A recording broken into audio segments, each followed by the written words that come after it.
Is there a long-term future for Patrick Queen in Baltimore? We dive into what it could take to keep Queen with the Ravens and a lot more coming up next year on Locked On Ravens. You are Locked On Ravens, your daily Baltimore Ravens podcast, part of the Locked On Podcast Network, your team every day.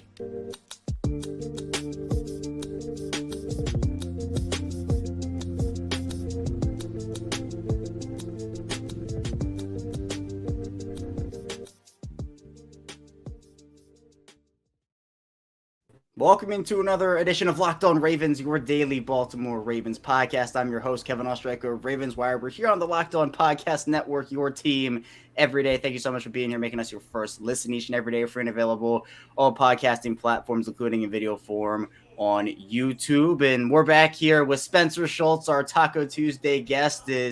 We are now on day 2 of the new graphics. This is Spencer's first time with him. I'm still super pumped about him. And you know, it's exciting because now we got the little checklist over there on the right side. So we can see in this first part of the show, Spencer, we're going to be talking about Patrick Queen. He spoke to the media last week, and a lot of people were impressed with his comments, and a lot of people are really intrigued with his future. But we have more OTAs coming up, and just another step in that offseason checklist to get to the regular season. Certainly. And Queen's, comments there were really positive, and I thought he was super mature in how he went about handling quite a few little discrepancies and things, and was really able to have a kind of holistic view on the fact that, hey, he mentioned, I did get emotional at first. I did remove the Ravens logos and images because I was a little emotional after they told me they weren't going to pick up my 5th year. Things of that nature. But it's clear that the Ravens front office isn't done with him. I think having him and Roquan Smith in the Ravens defense is so important to the speed, to the sideline to sideline speed, the ability to mirror running backs, the ability to blitz interchangeably and really play that positionless defense. Queen's such a good pass rusher and has really stepped up in coverage. And something else that, Queen might not realize, he is incredibly young. Patrick Queen is so young, came out as a 20-year-old. He's 23 years old right now. He has so much experience going into his 4th season. He's going to turn 24 in August, so this will be his age 24. If he ends up taking something, in the same kind of world as a Tyus Bowser type deal with the Ravens, hypothetically, where, it's maybe a 3-year deal for $25-30 million, nothing breaking the bank, he's going to get up to get paid later. And I think he's the type of player that is just going to get better with time. The more comfortable he gets playing against different route combinations and understanding tendencies, he has gotten so much more efficient reacting to play action and so many other things. So I think he's just going to continue to age better. And it's kind of one of those situations where I just don't know that a team's going to value more than the Ravens will. They've loved Patrick Queen. They have trotted him out from day one. They gave him the opportunity to start as a rookie in a really tough COVID year. Year 2, they dialed his snaps back after a little bit of struggles, thrust him right back in there. He's never had to play a ton of special teams. Last year, he was an anchor. They put him all over their posters and images and all over their socials. And, they sell jerseys of his for him very much so and put him forth. So for him to understand that and look around and say, man, maybe this is the best place. And if it's not, then he basically alluded to the fact that he's not going to get paid more money by being a brat, by being a bad teammate, by not showing up and putting in the work. So if you want to get paid, go do the right things, go play well, and stick to the process. And those are kind of all the things that he acknowledged. I thought that it was just a really mature, overall air and confident air. And I think you can tell a little bit that guys are excited about this season. They're excited about the capacity to go play on a team that probably feels super complete right now. And because of that, they shouldn't be fussing maybe so much. And there's guys like Bateman and Dobbins a little bit on the offensive side of the ball we'll get to, kind of always have a little chip on their shoulder and wish they could stay healthy. But I think Queen's response was, he said, was that hard to do mentally? You see on social media and stuff, taking the Ravens logos away, there's an emotional attachment to that, right? But to be here and buy back into it, what's that journey like? Pete Gilbert asked. And he said, I think that's anything in life. You go through emotions, and at the end of the day, it may take some of us longer to get over it. I had many talks with many people who have different outlooks on it. I came to the realization everything's not a bad thing. The front office talked to them a little bit, kept me grounded, let me know where it really was and how I should feel, and how they feel about me. At the end of the day, this is a place I want to play. This is where I want to be. So however the chips fall, I'm happy with it. And then later he was asked, do you see a future in Baltimore? And he said, yes, I do, to start his statement. So I think the front office set him straight. I think he's a mature guy at a super young age. You see Tremaine Edmonds on the Bills go get a gigantic contract in free agency, a super young player that was a 20-year-old starter in Buffalo, kind of like how Patrick Queen was a 21-year-old starter in Baltimore. So follow that same path, put in the work, and he'll get a big payday. And I hope it's in Baltimore. I think he does fit super well into their defense and in Mike McDonald's defense, and has been a really consistent playmaker over the last 3 years. While he's had his ups and downs, he still makes splash plays and is going to continue to. So I think we're going to see a really good Patrick Queen this year, and I'm excited that there's not some tumultuous situation because they have the best linebacker duo in the NFL, arguably. Those guys are electric, the versatility, everything they bring. So excited to see what this year brings for that linebacker duo, and especially Patrick Queen. Yeah, and Queen certainly thinks so. He alluded to the fact, in fact, he said it, that he believes he and Roquan Smith are the best linebacker duo in the NFL. But yeah, it seems like you said, Spencer, the communication has been there between the organization and Queen. And look, the reality of Queen's situation right now is they did trade for Roquan Smith. They did bring in Trenton Simpson. I'm sure a lot of people would feel a certain type of way if, you feel like you're playing at a high level and all of a sudden you bring in these two guys at your position. But I think Queen has accepted that. He's really excited to play with Roquan Smith and, played really well next to him last year and said with a full season playing next to him, it's going to be great. And I want to give Patrick Queen credit because even before Roquan Smith came in, he was playing a lot more consistently than we saw over his first couple of years. Roquan Smith, I think, unlocked something, but the whole switch over, I think, where people were, Roquan Smith came in and took over the main duties, and Queen had different responsibilities, and he was moved over to everything is different for Queen. Queen has talked about it himself, where it's like the responsibilities that we both have. I mean, it's not as different as people make it out to be. It's not like Queen all of a sudden became the second fiddle almost. So if this were to be a long-term, like a 4 or 5 year pairing, Spencer, how do you see those two guys continuing to play off of each other in a long-term situation? Well, I really just think that Smith is a good player for Queen to look at. They are a little bit similar in stature. Roquan Smith is a little bit more full. And has a little bit more maybe to his hindquarters than Queen does, a little more sand in the pants. But looking at Roquan Smith's career, how he handled himself, how he was able to navigate that situation, I mean, that's what you want. If you go, well, I think Roquan Smith might want to be one of the prime examples of PFF missing on a player grade. But if you go look at his PFF grades, they were awful. They were terrible. Roquan Smith was a 56 1 year in Chicago. But everyone knows he's still making plays. So just look at that. Someone who had to continue to work to get more consistent, get paid at the right time. Roquan Smith was on an awful Bears team. Didn't really have a lot of positive, outlook in terms of being in a competitive winning situation. You're in the exact opposite of that. Baltimore should be pushing for the AFC, pushing to go to a Super Bowl this year, and being all steam ahead. So for Smith to play the way he played in Chicago, in a less competitive situation and environment, you should be excited. You should be excited that you're not in that situation. You were a first-round pick. You did get paid handsomely, and you're still in a good situation. You're going to get to play in your third playoffs in 4 years here. So at this point in time, the best you can do is just continue to try to be that versatile chess piece. He says he wants to play a little bit lighter. Weight is not a skill. So if you can feel better, feel more flexible, feel loose, feel healthier, then go for it. He's had a couple years of tinkering. I know he said he struggled to keep on strength during his rookie season, and he reached out to Ray Lewis to help keep on strength and what his routine was like. So I feel like he's finding that Goldilocks body weight-wise. You feel like as a smaller linebacker, you need to bulk up and be, yoked out to the gills, as much mass as you can put on. But then that might lead to wear and tear in your joints and not feel as pliable and active as you could be in terms of mobility. So I want to see him be as mobile as possible. I want to see him continue to read pre-snap and try and shoot gaps and be that kind of downhill aggressor so that Smith can go clean up and process a little bit more. So using him as kind of the infantry so that Smith can kind of knock and buck and be that long-term or long-range archer a little bit more so as a linebacker.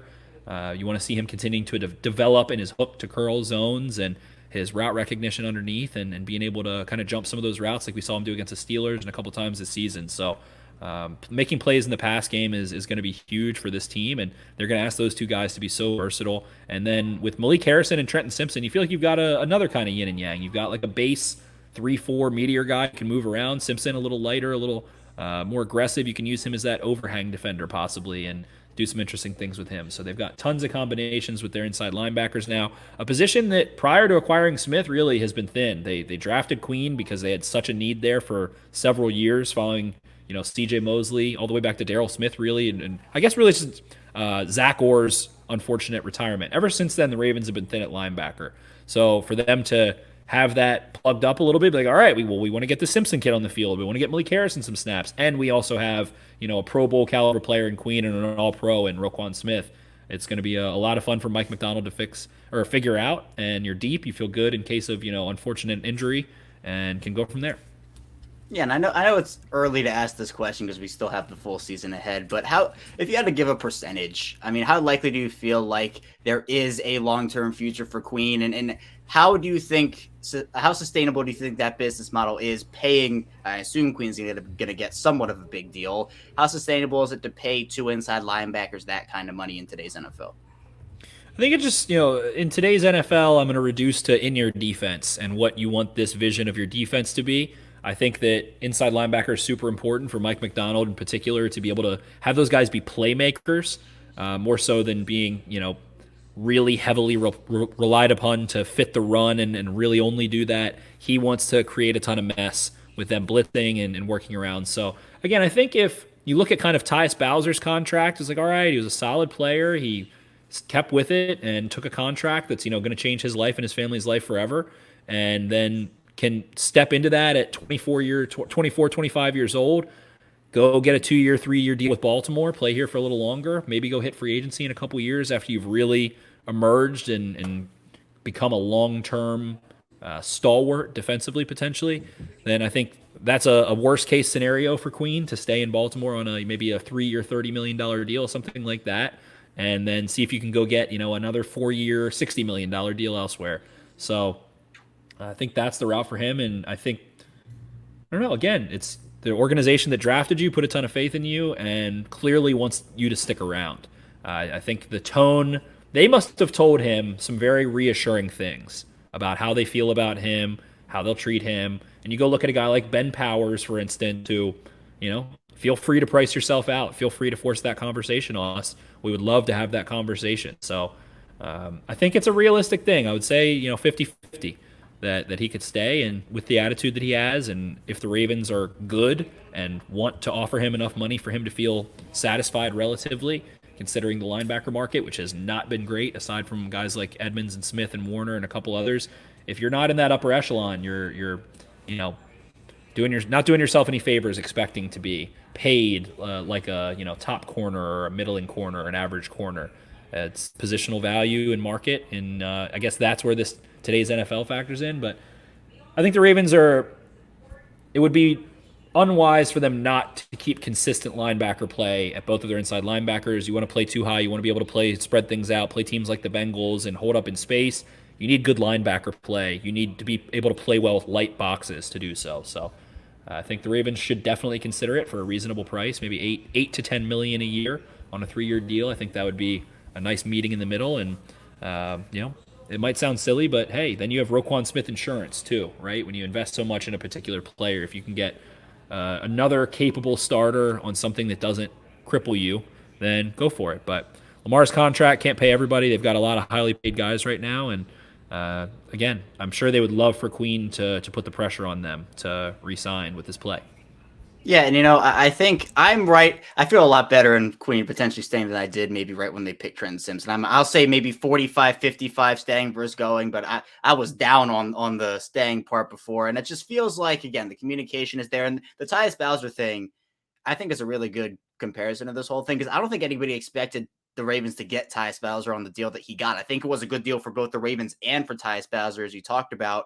And so if Queen wants to, I guess, stay with the organization that did draft him, play next to Roquan Smith and have that familiarity, I still think he can get a very good sized deal from the Ravens, but it has to make sense for both him and for the Ravens. So we'll see how that all pans out. But coming up in the second part of the show, we'll be talking about DeAndre Hopkins and if that reality could be fading. So be sure to stay tuned. So lots to dive into on the show. But first, this episode is brought to you by FanDuel. Make a fast break to FanDuel during the NBA playoffs because right now, new customers, you got a no sweat first bet up to $2,500. That's $2,500 back in bonus bets if your first bet doesn't win. And we are in NBA Finals mode right now. Denver Nuggets, Miami Heat tied 1-1. If you want to bet on Nikola Jokic props, Jimmy Butler props, and even get bets in on who you think is going to win this series, do it over at FanDuel. They have great promotions every day. They have a safe and secure app, and you can get paid instantly. There's a better place to bet all the playoff action on America's #1 sports book. Visit FanDuel.com/lockedon and get a no sweat first bet up to $2,500. That's FanDuel.com/lockedon.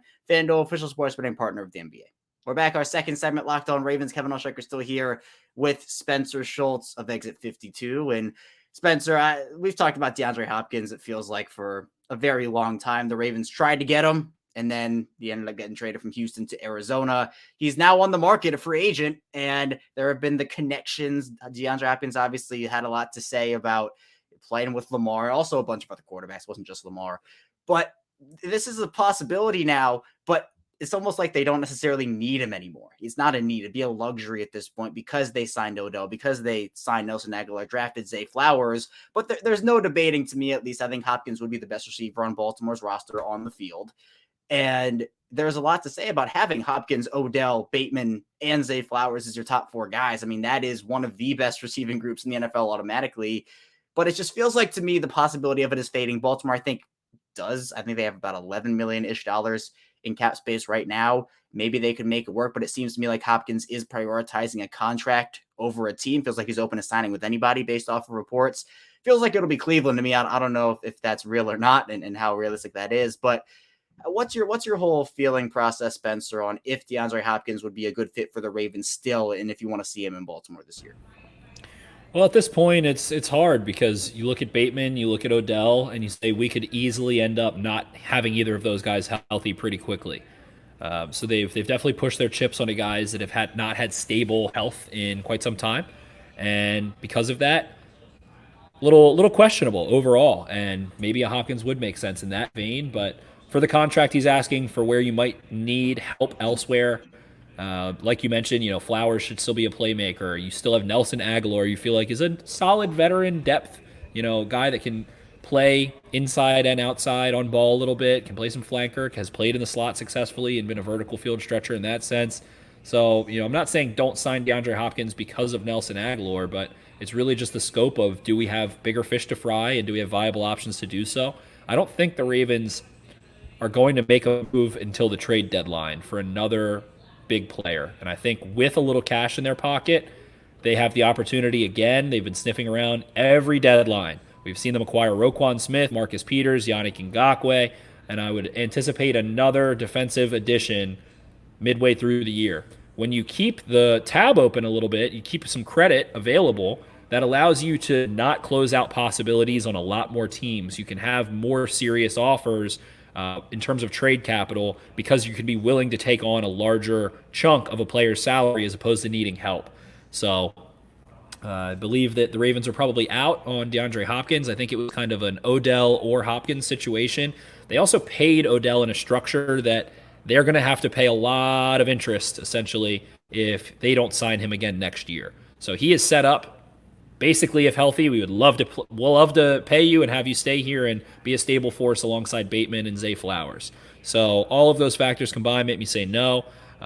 It's just that if the injury gods smite the Ravens, which they have done a ton in the last few years here, and leave you with a wide receiver room of Flowers, Aguilar, Duvernay, maybe a Treadwell, maybe a Demas, maybe a Wallace, maybe a Prochet, due to injury, then you think back and say, hey, we should have signed DeAndre Hopkins. 10 times out of 10, you think back and say that. And to play devil's advocate, the other factor is, okay, well, we need more defensive additions. How can we counter poor defense? Well, by scoring more points, by ensuring that our offense is going to be that stable. But if you really want to play winning Super Bowl football and you don't have, Lamar Jackson can do some damn good things. I'd put in a second tier of quarterbacks. But if you don't have a Patrick Mahomes, it's hard to have holes on your roster. The Eagles didn't have holes on their roster and still weren't able to win a Super Bowl. So having that balance, that depth, feeling like you have all facets of both sides of the ball open schematically and strategically and tactically, getting another corner, getting another edge rusher feel like the ways to do so. And I think that's where we see the Ravens focus their efforts. It feels like offensively, everyone's happy. Todd Monken's come in. There's a nice air. All these talk shows are saying, wow, the Ravens have so many weapons. Everything's in that direction now. So I think DaCosta has silenced the wide receiver critics. I'm sure there are many saying, hey, still get DeAndre Hopkins. But unfortunately, there's 31 other teams. And as much as Hopkins has been linked to Baltimore, it's not Madden. You can't always get your pick of the litter for the right price at the right time like you can in Madden. So I think Hopkins lands elsewhere. It's been weird. He's a weird player because it feels like production-wise he's been among, if not the most productive receivers in the NFL since he entered the league, yet it feels like no one ever wants him still. So, I don't know the guy. I have no ill words to speak of him as a man or a person, but just, it's kind of strange how he ends up kind of getting passed around. It's a little bit weird. Very, very strange to me. So I think he needs to go to an environment where he feels really wanted and can finish out his career. And I don't know that Baltimore is going to be chomping at the bit considering kind of how they've already allocated their funds. But, hey, again, you don't want to look back and say, hey, wish we had signed DeAndre Hopkins. So sometimes going a little too far in that direction can be a good thing. Yeah, I feel like with Hopkins, it'd be really cool if they were to get him. I just don't think it's in the cards for him right now. Again, I think he's prioritizing contract. It's been known that he's going to maybe take some visits, take some time in this whole situation. So I'm leaning on the side that it's probably not going to happen. I think it'd be cool if it did, but yeah, I don't think it will. And Spencer, how could you forget about Ravens trade deadline legend Ty Montgomery? That's somebody who they got. Who was that? 2020, 2019? No, 2018. It might have been 2018. I think it was 2018. I think it was. He didn't really do much of anything for him, but it's where I agree with you. They like to have that cash in their pocket. Maybe a guy gets cut on cut down day that they really like. They like to have that money available, and I would not be shocked if they make an acquisition. Hopefully not Ty Montgomery impact. Hopefully it's Marcus Peters or Roquan Smith impact there. But speaking of impact, Spencer, the Ravens are going to be relying on guys in their edge room like Odafe Oweh, David Ojabo to make an impact. Ty Spauser obviously too. But essentially, they're 3 deep at the position. I don't think Tavius Robinson's going to have it. Maybe he does, but I don't think he's going to have a huge impact this year. Leonard Floyd just got signed by the Buffalo Bills. He's had multiple years now consecutively of pretty solid production seasons. So now it's the Yannick Ngakwe's of the world. Baltimore's gone through that before. Justin Houston has gone through that a couple times. Maybe a guy like Jadeveon Clowney also could fit the bill for them. If DeAndre Hopkins isn't the guy that they go for, do you feel like a guy like an Ngakoue or a Houston or a Clowney would be the right move? Or do you feel like maybe it's Marcus Peters, a cornerback, a slot guy? Because there's some questions still on how that secondary, especially corners, going to look. I would love to see the Ravens add to their corner room with another veteran minimum type possibly as well. And I would like them to keep their options open at edge rusher. Of course, we want to see Locked On Ravens legend Justin Houston back. That's priority number 1. Bring Justin Houston back. 100%. That makes you feel like you've got that veteran third down pass rushing presence no matter what. And he's happy to be there, happy to play that role. Let the Ravens use a tag last year that I had never heard of prior. And basically said, I'm either playing in... The Ravens tagged him and said, you either play in Baltimore or you don't play. And he was like, yeah, sure, great.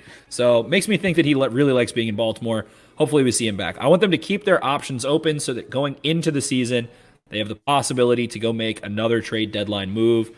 Really looking at edge rusher, particularly if Odafe Oweh doesn't take a jump. And if one of those guys does get hurt of Ojabo and Bowser and Oweh, which is pretty likely. It's very unlikely all 3 of those guys end up playing, a combined 54 games or whatever it is.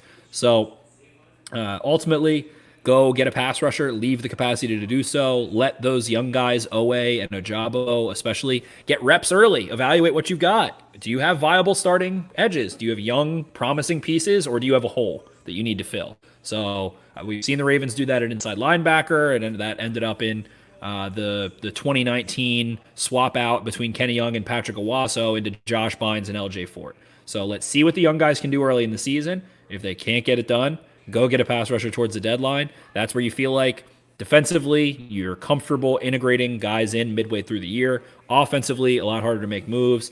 And corner depth, I think, is just something that they can literally never have too much. So go get another vet minimum corner perhaps if you're not happy with what you see. and leave the capacity for a Houston and maybe another addition midway through the year.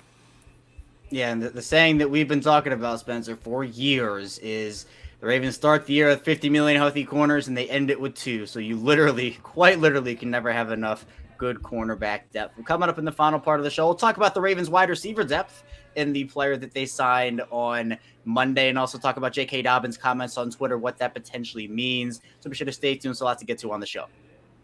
We're back here, our final segment, Locked On Ravens. Kevin Ostreicher still rocking with Spencer Schultz here. And Spencer, the Ravens, they signed a wide receiver, a first-round wide receiver, not named DeAndre Hopkins. It was Laquan Treadwell, someone who a lot of high hopes for him coming out of college, but just never was able to put it all together and has bounced around a bunch. Didn't really do a ton. I think it was with Seattle last year. It was decent in Jacksonville, not really great though.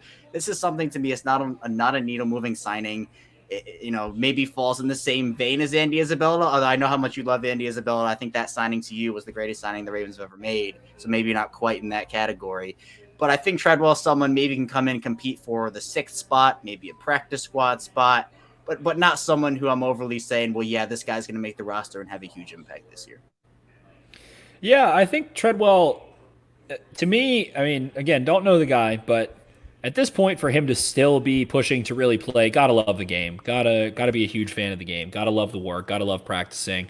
Got a huge payday years ago, and it's just been veteran minimum, pushing on. Either that, or he spent all his money and he's broke and he has to. One of the two. So if he's smart with money, I think he's a great guy that wants to try hard. He kind of reminds you of a Nelson Aguilar, just hasn't quite had the positivity that Aguilar had, maybe with the Raiders and in the playoffs of the Eagles in that one in their Super Bowl run. So yeah, they like their first round try-agains. They're disgruntled former first round receivers and guys that they think have a chance to still be talented. Looked like someone that developed a little more knack in Jacksonville last year and over the last couple of years, maybe playing against zone coverage, sitting down, being a little bit more of an intermediate, come back to the ball, work back to the ball, bigger-ish body. In college was a prolific contested catch guy, but just didn't translate to the NFL, couldn't stack as well, wasn't as physically dominant against NFL bodies. So he looks like he's taking strides in terms of working in between soft spots, especially.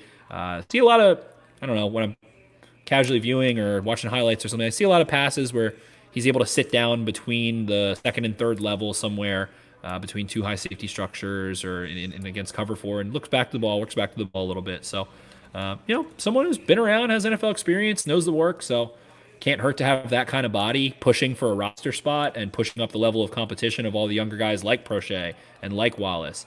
And if Treadwell is willing to go play special teams and do the dirty work, then he's probably going to have a leg up on those guys. So, interesting signing. Someone we maybe see take a few snaps this year. Who knows? So, I don't hate it at all, and like the continued exertion into finding talented receivers that have been counted upon to be something at one point at least, and going overboard. If that's your 7th receiver, I feel like you think you're in a good spot. So, like you said, maybe not an impact player, but someone I think could surprise and end up on the team and end up on the field this year and catch, 10 passes, 20 passes. Yeah, not someone who, again, I don't think is going to go out there and have a 50-catch season, 600 yards. But I agree with you. If he's your first receiver off the practice squad, if he's the last receiver, if he shows something in the preseason, shows something in training camp, and is able to actually carve out a spot for himself, and he's that 6th guy that, there's I think a jumble of guys who could earn that 6th wide receiver spot if that's how much they end up going to. Treadwell's in that conversation. If he goes and makes the practice squad, then I think that's a fine guy to have there if you need a practice squad call up one week if a guy can't play or you're thin at the position midway or late in the year. But Spencer, J.K. Dobbins, I think, lit the Twitter world on fire right before the weekend with his comments on Thursday about how, he loves Baltimore, tweeted with the Baltimore accent with the words and everything, but said he didn't really know what his future was. Was there anything to those comments for you? Was this just a situation where he was thinking out loud, saying how he's feeling? Or do you think maybe he talked to the team and didn't really get a number he thought was good, or there's something else going on that maybe we're not thinking about? Yeah, it had to be some negative response in relation to a contract negotiation of the Ravens not acting super quickly or not giving a number he liked or some of the sort. I mean, he was on the golf course drinking, 20-something years old, fires off a tweet. Happens. Him and Rashad Bateman, to me, feel like both guys that have shown so much on the field. Dobbins has played in a few more games than Bateman has, but shown so much on the field and just seems so sassy and so disgruntled with their standing at times. So it's been a pattern. I mean, the Ravens offense has not kept guys happy for the most part, aside from Mark Andrews and to some degree, I mean, Lamar Jackson, I guess, now that he's paid. In their offensive linemen, Pat Ricard, and those are the guys that feel like they've been content and happy. So for Dobbins at this point, I mean, the frustration partially probably comes from the fact that he did rush back from injury and then had to get a second procedure. Then after that second procedure, he finally felt like he was somewhat able to get on the field and do his thing. He was so effective, made such an impact despite not being able to open up and run away like he can when healthy. And if he could have, I mean, would have been having 200-yard days left and right, it seemed, with his performance against the Steelers and the playoff game and a couple others, still being able to generate such an impact. So, I mean, we just talked about Patrick Queen, someone who, looking for that next contract, has been a little more healthy, but, looking to earn his keep and decided to take the team first approach. And I'm sure everybody's happy. The Ravens will appreciate that tenfold. But at the end of the day, go out on the field, prove it, and you'll get paid. That's what it is. You can go get a Miles Sanders-like contract. If you go out, have a year, go, for all intents and purposes, I mean, Dobbins should be a 1,800 scrimmage yard guy if he's healthy. He has been super efficient, explosive, generated big touches, big plays, explosive plays, has forced a ton of missed touches consistently. Should be able to factor into the passing game in a more normative running back passing role. If Monken can get it average as opposed to Greg Roman's 1 percentile bad of running back involvement in the pass game, then should be 1,500 plus yard guy easy. So that's where we are. Go do it. Something's a little gruntled. I don't know if he's disgruntled or just a little gruntled, but go make plays, go get paid. That's how it works. And I'd love to see him get more touch. It's interesting because Gus Edwards deserves touches, like 100% he does. But Dobbins, I know the way that his workload has been, it's gotten, I think, one career game over 15 carries, and then I think 4 total with 15 or more. So 3 carries with 15, and one game I think he had 17. So to me, in this offense, with Edwards still deserving touches, I mean, I don't think we're going to see Lamar run nearly as much in the Todd Monken offense. They're not going to run the balls. I think they're going to be throwing the ball a lot more. But to me, I think Dobbins, with that involvement in the passing game and the way the running back position is valued, it's an all-time low right now with these contracts and what guys are making. I mean, Austin Eckler's deal, and I know that's been a big conversation point, but we're moving away from, the big bell cow running backs where you're getting 20, 25, 30 touches per game. Some offenses still do it. I'm not saying it's gone completely, but at this point, with the way that the Ravens are going to shift to it, throwing off more so, they're going to throw the ball more. I don't know what Dobbins' workload looks like. I think he will get touches. I think he can contribute with those touches in a big way. And I think he'll earn, for running backs, a decently sized contract. But again, he has to stay healthy for this full season here. I think he's ready to do that. And we'll see what happens. But Spencer, I appreciate you. Thank you so much for hopping on today with me. And please tell people where they can find your work and what you're working on here, as we're in that low period of the offseason right now. Definitely. You can just go check out the Exit 52 podcast, talking Ravens, talking Orioles, talking everything in between, doing a ton of fun stuff upcoming. You're having some pretty fun Orioles events coming up here pretty soon, so go check that out anywhere you get your podcast, the Exit 52 podcast. And I'll be hanging out this summer, getting ready for the Orioles to make a playoff run, getting ready for the Ravens to make a Super Bowl run. That's where I'm at, so super excited, super fired up. Thank you so much for having me. Go reward Kevin. Give you the man who gives you the best daily Ravens coverage, 5 stars. Share this podcast with a friend, and I'll talk to you guys next time. A huge shout out to Spencer for hopping on Talking Ravens Football with me once again. Be sure to check out his work. It'll be in the description below with the links down there. And as you heard here for about 30 minutes, great, insightful Ravens comments and thoughts from him, and Orioles as well, as they are gearing up for their big playoff runs. Hopefully they'll be able to make the city proud with their performance. They already have, honestly, with how good they're playing right now. But that's all I have for you here today on Locked On Ravens. Thank you so much for tuning in. Be sure to subscribe and like the video on YouTube. Also follow along and subscribe in audio form. It is free to subscribe both in video form and in audio form. We're going to get back here tomorrow. More Ravens content from us, so be sure to stay tuned for that. I'll see you right back here tomorrow on Locked On Ravens.